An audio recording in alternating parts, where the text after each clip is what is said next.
কিশোরগঞ্জের ইটনা উপজেলার মৃগা ইউনিয়নের লাইমপাশা গ্রামের নামাখোড়া নদীর ওপর নির্মাণ হচ্ছে ৪৯৪ মিটার একটি সেতু, যার কল্যাণে শুধু শিল্প খাতই নয়, সুফল পাওয়া যাবে কৃষি ও পর্যটন খাতেও। ফলে পরিবর্তিত হবে এই অঞ্চলের অর্থনৈতিক দৃশ্যপট, কমবে নৌপথে ভ্রমণের দুর্ভোগও। সেতুটি নির্মাণ হলে দ্রুত সময়ের মধ্যে ইটনা হয়ে কিশোরগঞ্জ, নেত্রকোনা, ময়মনসিংহ ও হবিগঞ্জ জেলার পণ্যবাহী ও যাত্রীবাহী যান চলাচল করতে পারবে।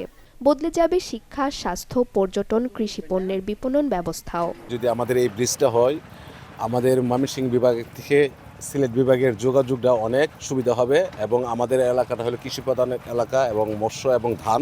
নগদ পেমেন্টে 500 টাকা পর্যন্ত ক্যাশব্যাক আর লেনদেনে প্রতিদিন ডিপ ফ্রিজ এবং ঘন্টায় ঘন্টায় এসি, টিভি সহ দারুণ সব গিফট।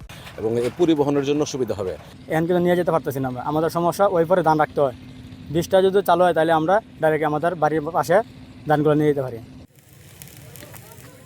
বর্তমানে নামাখোড়া নদী পার হতে নৌকা ব্যবহার করতে হয় যাত্রীদের। সামান্য বৃষ্টি বা প্রাকৃতিক দুর্যোগে বন্ধ হয়ে যায় নদী পারাপার, ফলে যাত্রীদের পড়তে হয় চরম ভোগান্তিতে।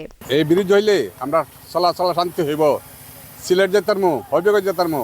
যত তাড়াতাড়ি কাজটা শেষ হবে আমাদের জন্য ভালো হবে। জিনিসপত্র আনার সুবিধা হইব, চলতে ভালো হইব, এর বাদে আমরা সুবিধা সব সময় সুবিধা হবে। ২০২৩ সালে সেতু নির্মাণের উদ্যোগ নেয় স্থানীয় সরকার প্রকৌশল অধিদপ্তর এলজিডি। ইটনা উপজেলা প্রকৌশলী জানান, সড়কের সঙ্গে যুক্ত করতে চলছে অ্যাপ্রোচওয়ের কাজ। একটা হাওড় অধ্যুষিত এলাকা, এখানে 6 মাস পানি থেকে 6 মাস পানি থাকে না। এই 6 মাস এই সময় পেয়ে আমরা কাজগুলো করতে হয়। তো এই সময়ের মধ্যে যেভাবে দ্রুত রাত দিন কাজ করা সম্ভব সেভাবে কিন্তু আমরা কাজ করে যাচ্ছি এবং আমরা বিশেষ করে ঠিকাদারকে বলেছি এবং আজও রাতে কাজ করবে। এইভাবে কন্টিনিউ করে মোটামুটি এখন ব্রিজের প্রোগ্রেস 45% এবং আশা করছি যে আগাম পানি আসার আগেই আমরা প্রায় 60% আমরা প্রোগ্রেসে উন্নীত হইতে পারবো।